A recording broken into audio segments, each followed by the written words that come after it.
Hola hermanos, soy el pastor Marcelo Sánchez y vamos a comenzar nuestra segunda clase en el curso Historia de la Reforma en la Academia Juan Calvino. En esta clase vamos a estar analizando el contexto político, social y religioso, principalmente de Europa, pero también vamos a ver algunas cosas que estaban aconteciendo en el mundo que condujeron hacia el surgimiento de la Reforma Protestante. Pero antes de comenzar, o para comenzar la clase, quiero leer la escritura en el segundo libro de las Crónicas, el capítulo 34. Voy a leer los versículos 14 al 28. Segundo libro de las Crónicas, capítulo 34, versículos 14 al 28. Dice así: Y al sacar el dinero que había sido traído a la casa de Jehová, el sacerdote Hilcías halló el libro de la ley de Jehová dada por medio de Moisés. Y dando cuenta a Hilcías, dijo al escriba Safán: Yo he hallado el libro de la ley en la casa de Jehová. Y dio Hilcías el libro a Safán. Y Safán lo llevó al rey y le contó el asunto, diciendo: Tus siervos han cumplido todo lo que les fue encomendado. Han reunido el dinero que se halló en la casa de Jehová, y lo han entregado en mano de los encargados y en mano de los que hacen la obra. Además de esto, declaró el escriba Safán al rey, diciendo: El sacerdote Hilcías me dio un libro, y leyó Safán en él delante del rey. Luego que el rey oyó las palabras de la ley, rasgó sus vestidos, y mandó a Hilcías y a Ahicam, hijo de Safán, y a Abdón, hijo de Micaía, y a Safán, escriba, y a Asías, siervo del rey, diciendo: Andad, consultad a Jehová por mí y por el remanente de Israel y de Judá acerca de las palabras del libro que se ha hallado, porque grande es la ira de Jehová que ha caído sobre nosotros, por cuanto nuestros padres no guardaron la palabra de Jehová, para hacer conforme a todo lo que está escrito en este libro. Entonces Hilcías y los del rey fueron a Hulda profetisa, mujer de Salún, hijo de Ticva, hijo de Arjas, guarda de las vestiduras, el cual moraba en Jerusalén, en el segundo barrio, y le dijeron las palabras antes dichas. Y ella respondió: Jehová, Dios de Israel, ha dicho así: Decide al varón que os ha enviado a mí, que así ha dicho Jehová. He aquí yo traigo mal sobre este lugar y sobre los moradores de él todas las maldiciones que están escritas en el libro que leyeron delante del rey de Judá, por cuanto me han dejado y han ofrecido sacrificios a dioses ajenos, provocándome a ira con todas las obras de sus manos. Por tanto se derramará mi ira sobre este lugar y no se apagará. Mas al rey de Judá, que os ha enviado a consultar a Jehová, así le diréis: Jehová, el Dios de Israel, ha dicho así: Por cuanto oíste las palabras del libro, y tu corazón se conmovió y te humillaste delante de Dios al oír sus palabras sobre este lugar y sobre sus moradores, y te humillaste delante de mí, y rasgaste tus vestidos, y lloraste en mi presencia, yo también te he oído, dice Jehová. He aquí que yo te recogeré con tus padres, y serás recogido en tu sepulcro en paz, y tus ojos no verán todo el mal que yo traigo sobre este lugar y sobre los moradores de él. Y ellos refirieron al rey la respuesta. Nosotros encontramos entonces este libro en el contexto del reinado del rey Josías, un rey que, al contrario de lo que hicieron sus padres, hizo lo correcto delante de los ojos de Dios. Este es un rey conocido por las reformas que realizó en el culto a Dios. Y aquí nosotros vemos la importancia del libro de la ley, la importancia de la escritura en la vida de este rey y en la vida de Judá. Dios traería castigo a Israel y a Judá por causa de lo que habían hecho los reyes y el pueblo anteriormente, porque se habían dado a la adoración a otros dioses. Pero cuando Josías eh, leyó el libro, él entendió, esta es la ley de Dios, y entonces se humilló delante de Dios. Dice el texto que rasgó sus vestiduras delante de Dios. Y Jehová entonces le hace promesas de bendición al rey Josías, diciéndole: por cuanto oíste las palabras del libro, y tu corazón se conmovió y te humillaste delante de Dios al oír sus palabras sobre este lugar y sobre sus moradores, y te humillaste delante de mí y rasgaste tus vestidos y lloraste en mi presencia, yo también te he oído, dice Jehová.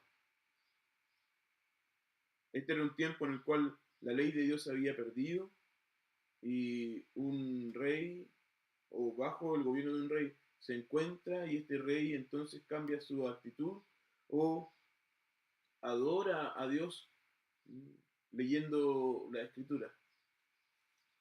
Esto es lo que aconteció también en el periodo de la Reforma. Aunque la Biblia estaba, el pueblo no la leía, la iglesia no la seguía, y hubo un momento entonces donde ciertos hombres comenzaron a entender la escritura, comenzaron a enseñar la escritura, y Dios bendijo la obra de estos de hombres, como Lutero, como Zwinglio, como Calvino y muchos otros. Entonces nosotros debemos entender la reforma como un movimiento espiritual obrado por Dios en un contexto determinado, un contexto de, podríamos decir, oscuridad en la iglesia. Nosotros reconocemos, y ahora que estoy grabando este video en noviembre, eh, pasaron o han pasado más o menos 2 semanas desde que recordamos el Día de la Reforma y celebramos especialmente los 500 años del Día de la Reforma. Sabemos, o la historia nos dice, que el 31 de octubre de 1517, un monje agustiniano, que también era profesor de Biblia en la Universidad de Wittenberg, clavó 95 tesis en las puertas de la iglesia de Wittenberg, esto en Alemania. La iglesia, que era la iglesia del castillo, servía como un edificio de la universidad. Y las puertas de esta iglesia entonces servían como lo que nosotros llamamos hoy un diario mural. Ahí se colocaba la información importante de la universidad. Y ahí entonces Lutero, según la tradición, cuando hablemos en las siguientes clases, en la cuarta clase específicamente vamos a estar hablando acerca de la obra de Martín Lutero, vamos a ver que no es tan claro y no hay un acuerdo de si Lutero clavó realmente las tesis en la puerta del castillo o de la iglesia o no. Pero lo que sí es cierto que las 95 tesis de Lutero eh, trajeron o comenzaron un nuevo movimiento en la iglesia católico romana en primer lugar y luego da pie al surgimiento de las iglesias protestantes. Benjamin Barfield, un teólogo presbiteriano, dice que este hecho de que Lutero clavara o publicara las 95 tesis fue el primer acto público de la Reforma. Y ciertamente es una de las fechas más importantes y más conocidas en la historia de la Reforma. Pero para que nosotros podamos entender este evento de la Reforma, en la historia debemos mirar al contexto el que se vivía en Europa en este tiempo. Y vamos a comenzar con el contexto político de Europa. Wittenberg, la ciudad donde Lutero vivía, era una ciudad muy pequeña, vivían más o menos 2.500 personas, en la tierra que hoy día nosotros llamamos Alemania, y se encontraba específicamente en una parte de Alemania que se llama Sajonia. Sajonia era un reino importante en Alemania, aunque era muy pequeño. En esos tiempos, Alemania estaba constituido de diferentes ciudades, diferentes principados y diferentes reinos. O sea, había distintos reyes, había más abajo distintos principados, y en cada principado había distintas ciudades. Entonces no era algo tan unido como nosotros conocemos a Alemania el día de hoy o nuestros países en el día de hoy, sino que era más bien una reunión de distintos reinos. Sajonia era un reino importante y estaba gobernada por el elector, se llamaba en ese tiempo, de Sajonia, cuyo nombre era Federico. El apodo de Federico era el sabio. Este era un hombre que se preocupó mucho de su reino, se preocupó mucho de la iglesia, se preocupó mucho de la educación en su reino, tanto así que él formó la universidad en Wittenberg, la universidad donde Martín Lutero era profesor. Sajonia era parte de una unidad política mayor, que no era solo Alemania, sino que era el Sacro Imperio Romano. Y el gobernador del Sacro Imperio Romano era elegido. Cuando moría un emperador, se elegía el siguiente, no se heredaba como los reyes heredan su cetro, su trono.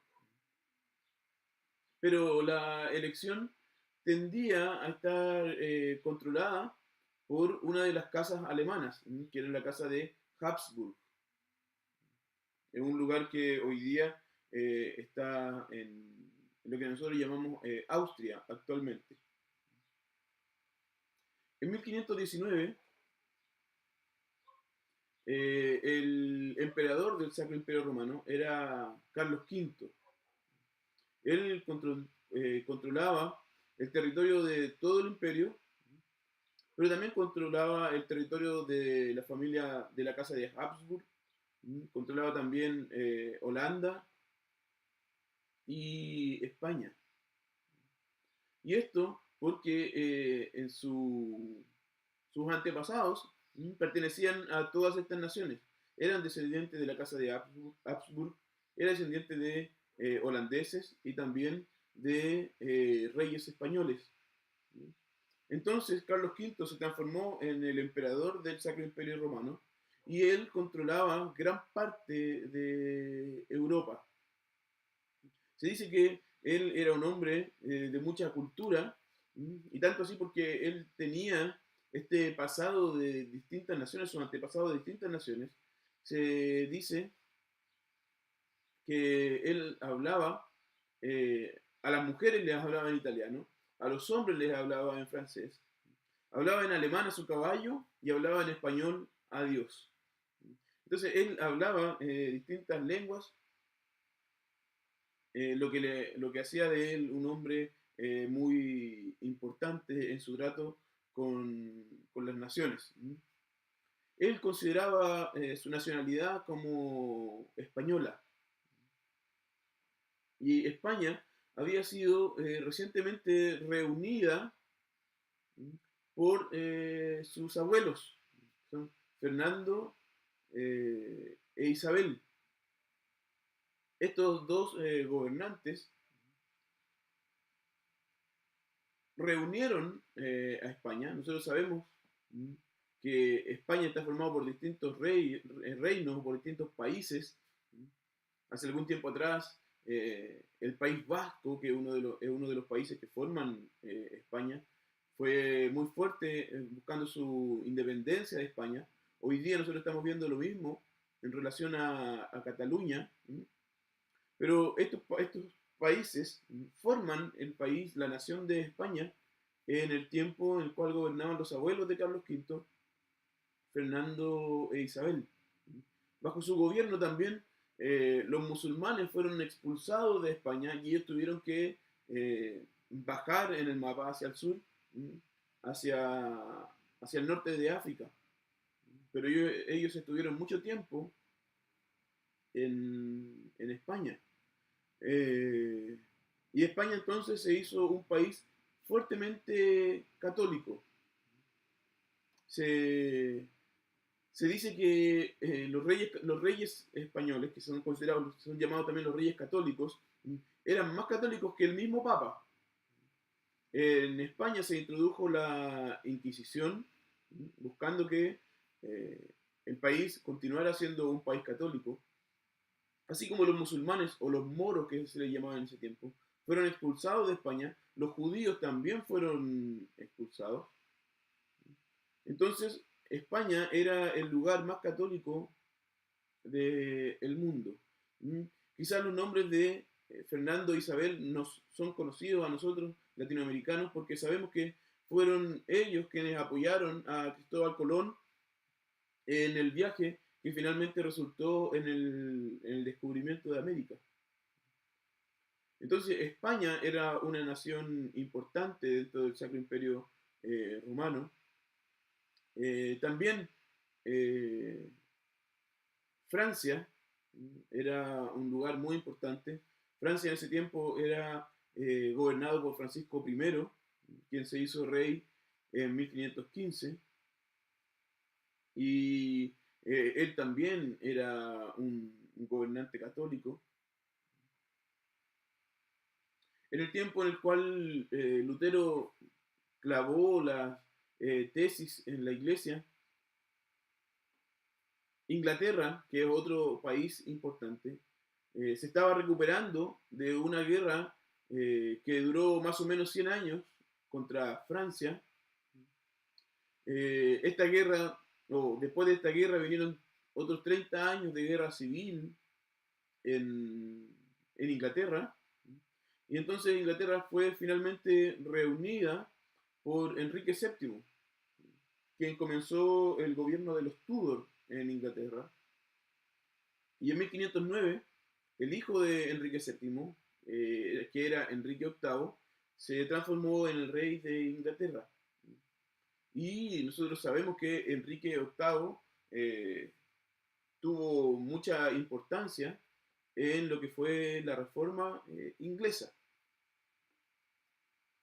Italia, por otra parte, que era otra de las naciones importantes en este tiempo, no estaba unida, sino que había 5 regiones importantes en este país y que de hecho ellos estaban en constante conflicto y sufrían, porque no estaban unidas, sufrían las invasiones tanto de Francia como de España y también del Sacro Imperio Romano.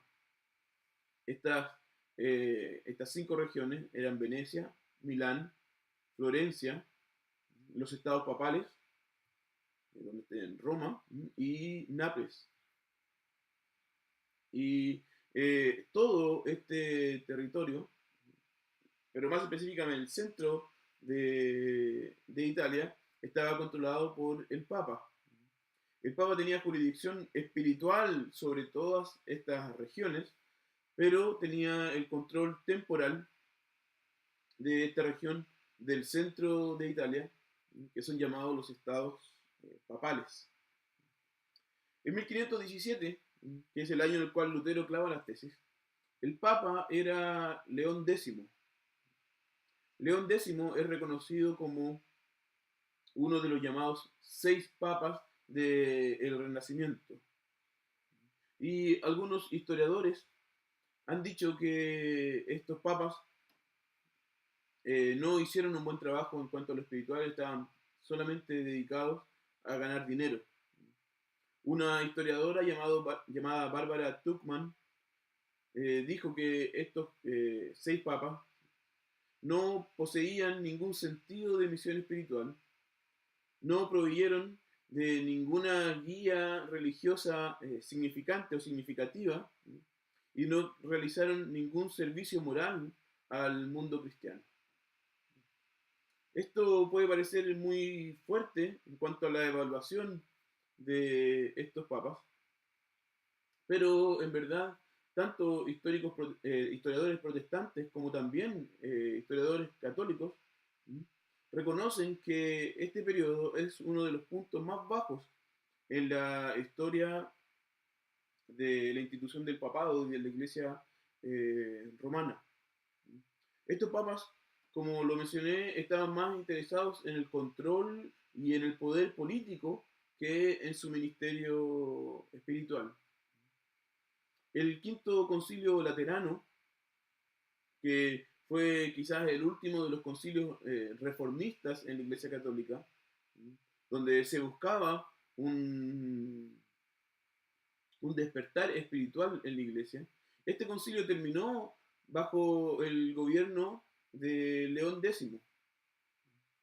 Y este concilio tomó muy buenas decisiones en teoría, pero ya que el Papa realizaba todo lo que el concilio criticaba, no se notaron grandes cambios en la práctica de la iglesia. Había otra cosa que era importante en este periodo políticamente y que estaba comenzando un fenómeno que ayudó al surgimiento de la reforma. Y este fenómeno es lo que llamamos hoy día de nacionalismo. Hasta este periodo, la gente tendía a pensar acerca de sí mismos más como habitantes del cristianismo, más que de distintas naciones.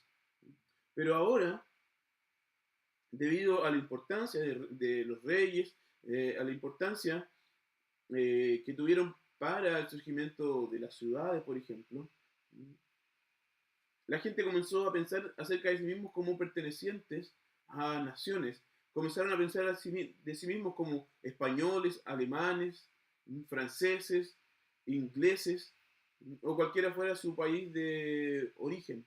Tanto así que, por ejemplo, Lutero escribe una de sus cartas importantes a la nobleza cristiana de la nación alemana.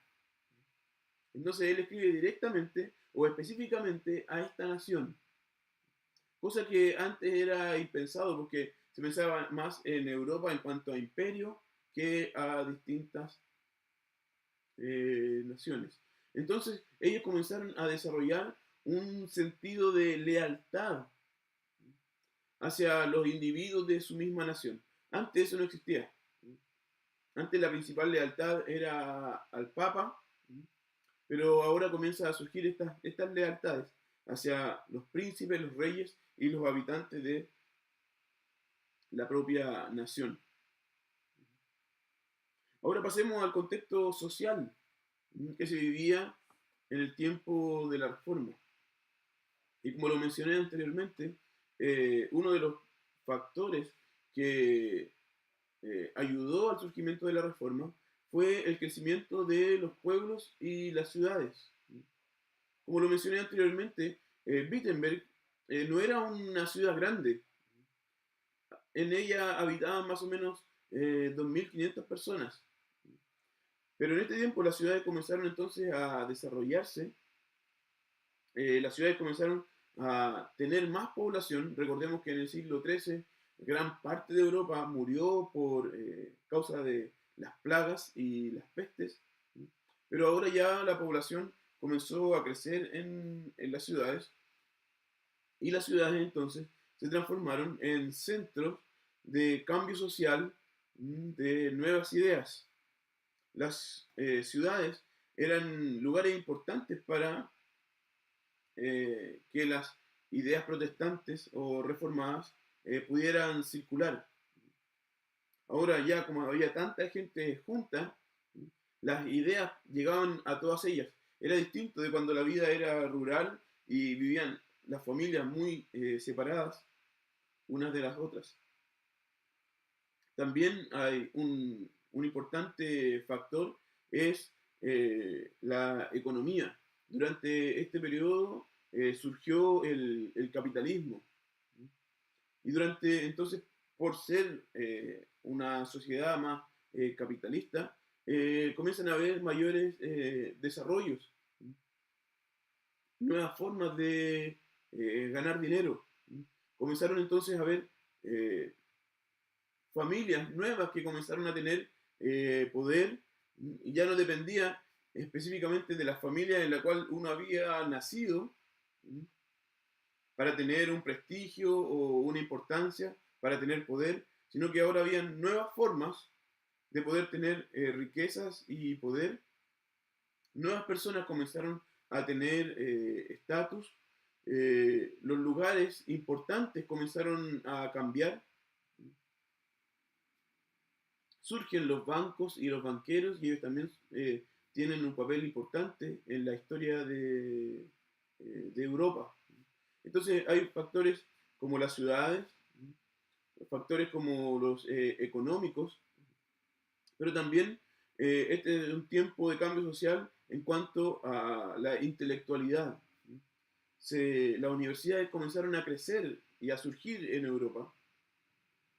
Es cierto que las universidades como idea y como instituciones eh, comienzan a, o comenzaron en el siglo noveno, pero durante este tiempo nuevas universidades comienzan a nacer. Por ejemplo, la Universidad de Wittenberg fue fundada en 1502, o sea, 15 años antes de que Lutero clavara las tesis. Esta universidad fue fundada por Federico el Sabio, quien dijimos antes era el príncipe de Sajonia, el lugar donde estaba Wittenberg.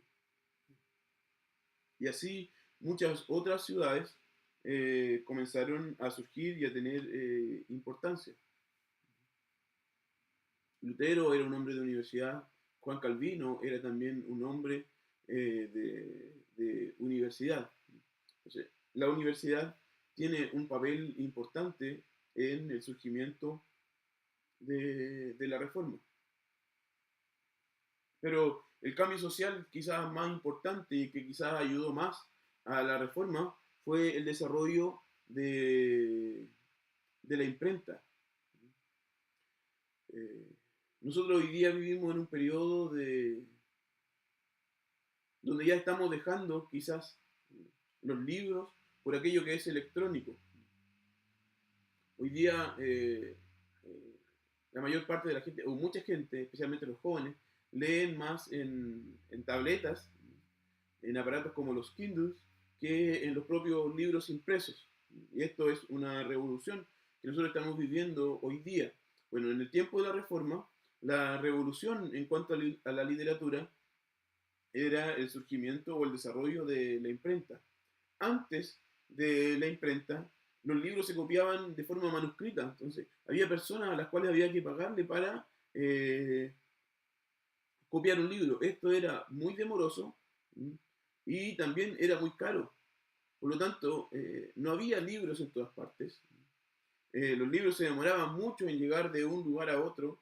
Para que hubiera muchas copias tenía que haber muchas personas y mucho tiempo trabajando. Pero entonces cuando se desarrolla la imprenta en la ciudad de Mainz, en Alemania, por Gutenberg, esto trajo una revolución que ayudó al surgimiento de la reforma. Gutenberg eh, desarrolló la imprenta más o menos en 1455.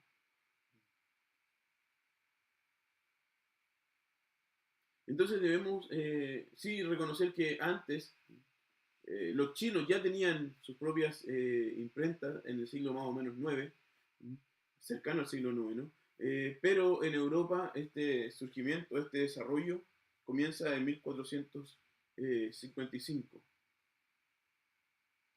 Y esto entonces fue un desarrollo que hizo que las ideas llegaran rápidamente a distintos lugares. Los libros y los panfletos podían ser rápidamente imprimidos y diseminados rápidamente por Alemania y por toda Europa. Martín Lutero dijo, la imprenta es un regalo de Dios. Y él también dijo, la imprenta hace posible que un pequeño ratón como Wittenberg pueda rugir alrededor de toda Europa. Y eso es exactamente lo que aconteció. Lutero continuamente produjo libros, panfletos, tratados y cartas que eran rápidamente impresos y enviados por toda Alemania y por toda Europa. Se dice que en la década de 1520, eh, un tercio de todos los libros que se imprimían en Alemania eran escritos por Lutero. Esta es, vamos a verlo posteriormente, esta es una década en la cual Lutero escribió mucho y muchos de sus libros más importantes fueron escritos en esta década. Entonces Lutero usó la tecnología de su tiempo para diseminar sus ideas. Entonces hubo estos cambios sociales, estos cambios políticos y también sociales en Europa que ayudaron al surgimiento de la reforma, pero también debemos pensar ahora en qué estaba sucediendo alrededor del mundo en el tiempo en el cual Lutero clavó las 95 tesis. 2 años antes, o 2 años después de que Lutero clavara las tesis, en 1519, Fernando de Magallanes, Hernando de Magallanes, ¿sí? eh, juntó 5 barcos para eh, rodear el mundo.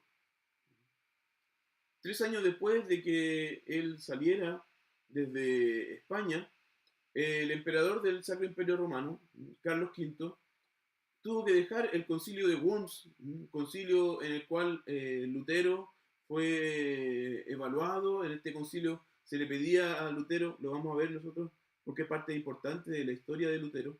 En este concilio se le exigía a Lutero que él se retractara de lo que había escrito. Bueno, el emperador que estaba presente en el concilio tuvo que retirarse de este concilio para ir a recibir uno de los 5 barcos que volvió de esta expedición a España. Los otros 4 barcos eh, fueron hundidos y muchos de sus marinos murieron, incluyendo a Magallanes, pero volvió entonces a España en 1522 y entonces el emperador tuvo que ir a España a recibir a este barco y dejó el concilio de Worms. Eh, pero estas exploraciones, estos nuevos descubrimientos como el descubrimiento de América, no significaban mucho para el pueblo en Wittenberg, por ejemplo. La mayoría de las personas en el Imperio Romano no sabía nada acerca de estos nuevos descubrimientos y ellos vivían como si en realidad no estuvieran pasando. Durante este periodo también nosotros encontramos que las iglesias cristianas en Asia ya casi no existían, pero esto tampoco era una gran noticia para la gente en Europa. Lo que sí era muy importante en la escena mundial era, y la gran preocupación de Europa, eran los turcos. El Imperio Otomano había conquistado Constantinopla unos 75 años antes de que Lutero clavara las tesis. Y entonces habían el Imperio Otomano, los turcos que eran musulmanes, estaban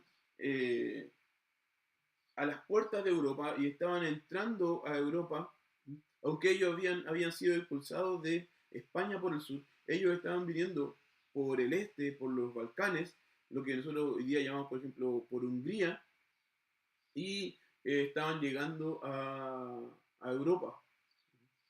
El Imperio Otomano había hecho que iglesias cristianas que tenían más de 1000 años se transformaran en mezquitas musulmanas.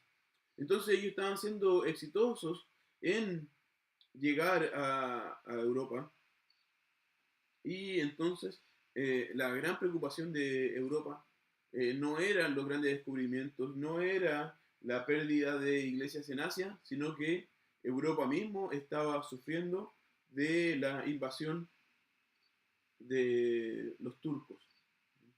Y esto hacía que muchas veces estas naciones que estaban separadas entre sí se unieran para pelear contra los turcos. Entonces, este no era un periodo que uno pudiera pensar, oh, el cristianismo está bien, el cristianismo está surgiendo, el cristianismo va a crecer, sino que al contrario, el cristianismo y Europa estaban bajo un constante peligro de ser invadidos por los turcos, entonces había un peligro externo, pero también había un peligro interno. Como lo decíamos, los papas no estaban preocupados de la iglesia y de su ministerio espiritual, sino que estaban preocupados básicamente de lo económico y del poder. Entonces, las autoridades de la iglesia tampoco estaban ayudando en el cuidado de la iglesia. Se estaba manifestando un espíritu secular que estaba penetrando cada nivel de la vida de la iglesia. Eh, Gran parte de los obispos, dice un historiador, habían abdicado a su oficio de enseñanza, no en la teoría, sino que en la práctica. Muchos de ellos ya eran incapaces de enseñar. Debemos recordar que en este tiempo la iglesia vendía los cargos, o sea, la gente podía pagar para ser obispo de la iglesia. Y esto trajo entonces que el clero no tuviera educación y por lo tanto tampoco pudiera enseñar y cuidar de la iglesia. Durante todo este tiempo, eh, prácticamente todo lo que pasaba en la iglesia tenía un precio. Y entonces este dinero servía para pagar a los oficiales de la iglesia, para debía pagar a los ejércitos del Papa, y también para construir la Catedral de San Pedro en Roma y muchos otros proyectos que tenía la iglesia romana. Para esto comenzaron a surgir prácticas como por ejemplo la venta y la peregrinación hacia los lugares santos y de reliquias. Las reliquias tenían un papel muy importante en la vida de la Iglesia Católica y de los católicos durante este tiempo. Las reliquias son, por ejemplo, los huesos de los santos, de los apóstoles, pedazos de la cruz, por ejemplo, que decían las iglesias que ellos tenían. Juan Calvino, en uno de sus textos, dice que en Europa había más o menos 15 calaveras, o más bien 15 cráneos de Juan el Bautista. Y dice que había tantos pedazos de madera que se suponía que eran de la cruz, que con ellos alcanzaría para construir una cruz tan alta que nunca nadie podría ver el tope de la cruz. Porque las iglesias cobraban por ir a ver las reliquias. La gente peregrinaba, caminaba mucho, viajaba mucho tiempo para poder ir a ver las reliquias y debía pagar por ver y también por comprar alguna reliquia. Entonces la gente pensaba que por ver o por estar cerca de las reliquias podía obtener algún bien espiritual. Otra práctica de la Iglesia Católica fue la venta de las indulgencias, y esto es lo que le da el contexto inmediato a las tesis de Lutero. En la venta de las indulgencias o las indulgencias está relacionada con la doctrina del purgatorio. En la teología romana, la gente cuando compraba indulgencias no estaba comprando la salvación, porque para la iglesia romana la salvación se obtiene por medio de las buenas obras y especialmente por los sacramentos. Los sacramentos son los que salvan en la iglesia romana. Para la iglesia romana, que es una iglesia casi universalista, casi todos se van a salvar según la teología romana. Pero también surgió una doctrina que se llamaba del purgatorio. La gente, como era pecadora, tenía que pagar durante su vida o después de ella por sus pecados.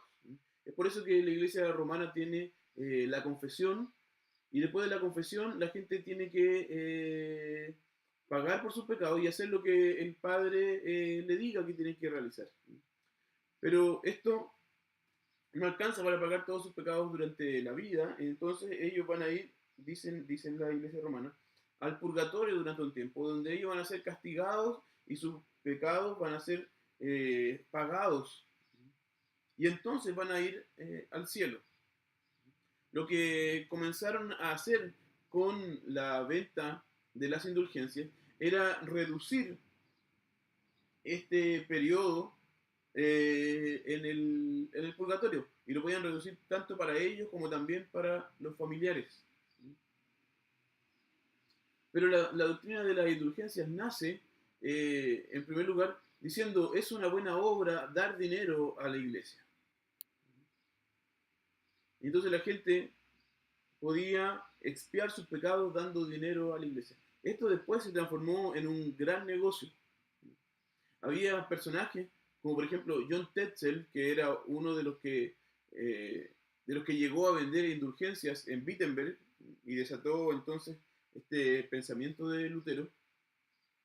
John Tetzel llevaba músicos a donde él estaba y ellos cantaban jingles, como comerciales para poder vender las indulgencias. Uno de los comerciales de los jingles más famosos era el que decía que cuando la moneda suena en, en el cofre donde se pagaban las indulgencias, las almas subían inmediatamente al cielo. Esto hacía una rima en su lenguaje y eso cantaban entonces los músicos que estaban junto con él.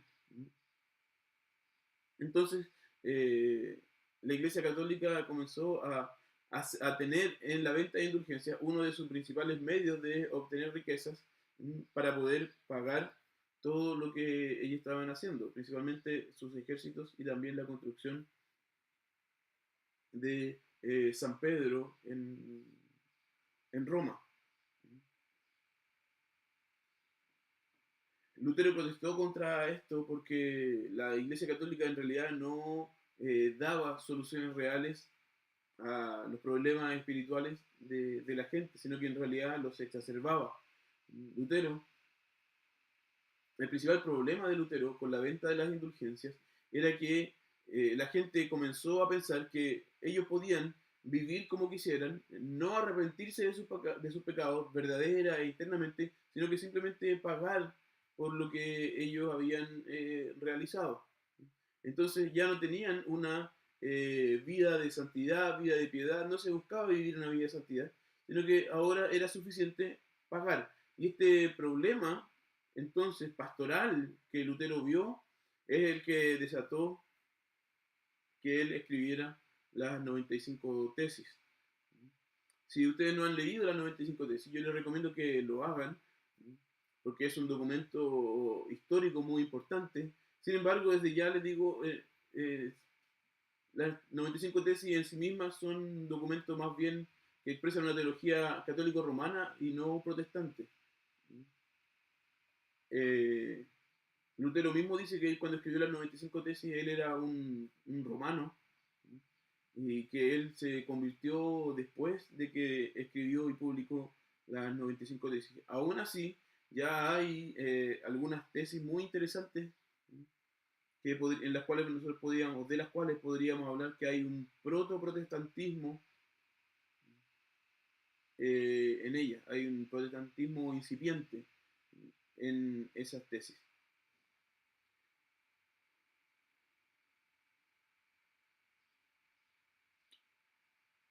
Creo que eso es lo más importante en cuanto al contexto político, social y religioso que le dio posibilidad a la reforma de que surgiera.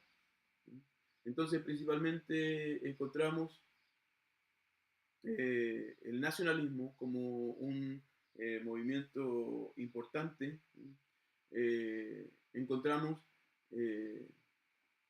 la imprenta como un aspecto social importante, como el surgimiento de las universidades, como el surgimiento también de las grandes ciudades, surgimiento también de nuevas formas de obtener dinero que surgen del capitalismo y que permiten entonces que ciudades y que personas que antes no eran importantes comiencen a ser importantes y más independientes. Vemos también el mal estado de la iglesia romana como un factor determinante en el surgimiento y en la aceptación de la reforma. Entonces nosotros podemos ver en todo esto cómo Dios estuvo preparando la sociedad, la cultura, para que llegara este momento en el cual la Biblia fuera redescubierta, el mensaje de la Escritura fuera redescubierto y enseñado, predicado, y que esta predicación de la palabra resultara en la reforma, resultara en el surgimiento de grandes ciudades, resultara en cambios culturales, que son ciertamente un progreso para nuestra cultura que fue traído a nosotros gracias a la reforma y específicamente a Dios obrando en medio de la reforma. Una de las cosas más interesantes de las que Lutero dice en en el libro La charla de sobremesa, que es un libro en el que los estudiantes de Lutero escribían lo que él decía mientras estaban comiendo, almorzando. Él dice, mientras Felipe y yo estábamos tomando cerveza en Wittenberg, Dios, por medio de su palabra, lo hacía todo. Entonces Lutero reconoce que él es simplemente un instrumento, pero que quien al final realizó todo este avivamiento, esta reforma en la iglesia, fue Dios por medio de su palabra. Y es de esa forma que nosotros debemos mirar la reforma. Si nosotros nos enfocamos principalmente en los hombres que la realizaron, vamos a perdernos. Y de hecho vamos a estar pensando totalmente contrario a lo que ellos mismos pensaban. Nuestro foco no deben ser los hombres, sino lo que Dios hizo por medio de estos hombres en la iglesia y en el mundo que Él creó. La próxima semana, o más bien en la próxima clase, vamos a estar hablando acerca de algunos hombres que surgieron en la historia de la iglesia, que son anteriores a Lutero, son llamados pre-reformadores, pero que contribuyeron al surgimiento de la reforma con sus ideas que eran protestantes dentro de la Iglesia Católica, pero que no encontraron el apoyo ni el momento que encontró Lutero y que por eso no comenzó con ellos la reforma, sino que ellos son algunos personajes importantes antes de la reforma y por eso les llamamos pre-reformadores.